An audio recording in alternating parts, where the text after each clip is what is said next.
Wong melek sabar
biha ya Allah bi husnil khotimah ya Allah biha ya Allah biha ya Allah bi husnil khotimah.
Assalamualaikum warahmatullahi wabarakatuh. Alhamdulillah, alhamdulillahirabbil alamin. wa binastainu ala mudzawatin wa ala alihi wa sabi jemain amabat. Nuwun sahyane para pemuda para penisepuh sesepuh aji sepuh ingkang agung mastuti dumateng reh bebenengan taman ingkang pantas kinabekten.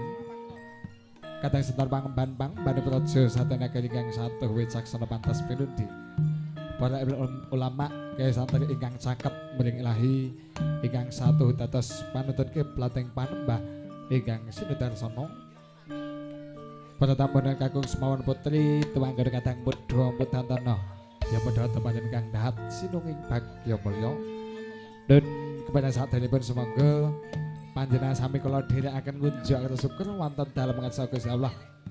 Gusti ingkang sampun paring pinten-pinten barokah lan kanikmatan dumateng kita sami katite wonten dalu punika. Kepada kula panjenengan sami taksih kepada kemal manunggal jumurung karsa nuhuni panjenenganipun bunden kula bapa moh tarom sekan ibu parsiti wonten titik kalenggahan punika. Kepada kanthi pangajab panjenengan sedaya kasuwun paring berkah pangestunipun kunjuk dumateng ingkang hamengkugati mugi wiwit permadya lan pusanipun tansah panggih slamet rahayu wedatan kala ing sampi kala. Ugi ingkang putra ingkang dipun islamaken niki Adimas Muhammad Zuaini Arozaki mugi saged dados putra ingkang saleh mugunani temraping keluarga bangsa agami tuwinakari amin amin ya rabbal alamin. Sadaya sedun kebareng kalau sak rombongan keluarga ageng sampun saengkes Megantara manaksan wonten ngarsantika sami malih wonten sesan ingkang angka kaping kalih kawan ngatur pendherek mangayubake hajatipun beden kala Bapak Mbah Tarom sekalian wonten titik kalenggahan punika. Kebareng menika tetap hanganti 4 vokalis ingkang kebermanfaatan wonten ngarsa hatika sami menika ingkang Gusti Allah. Ya ini kok ya kemulan gitu. Modoan. Panggi setunggal bakas tunggal monggo kepada Jumena Mbak Heni. Nah, tetep panggah Mbak Heni. Nah, monggo. Yuk. Ingkang angka kaping kalih diajeng Rika.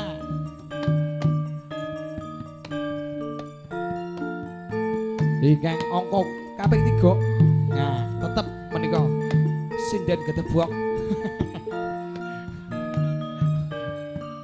Iki pokoke ketoke wong wedok iki boleh linggis. Jan. Oh, malah ganas malah. Yo sugi nyoh. Ingkang angka kaping 3, kaping sekawan. Nah, tetep diajeng Lulu Dewi.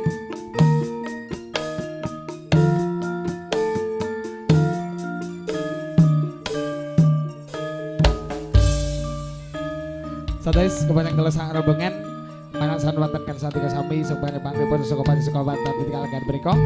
Kepada jenengan sami para rawuh sekecaken kenya sambil lelenggahan sinawis saka panglipur Megantara.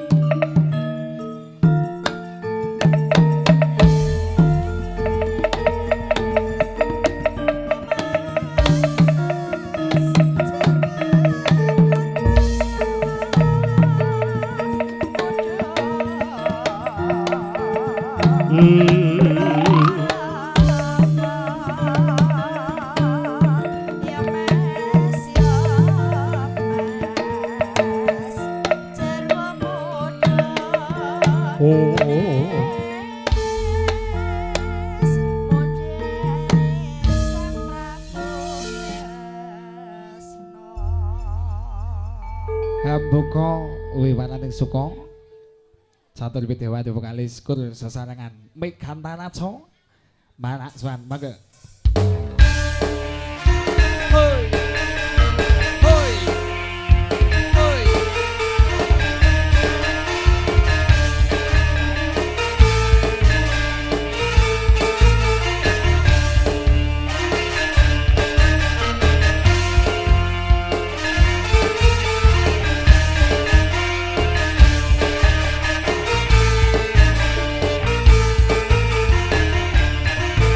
Yo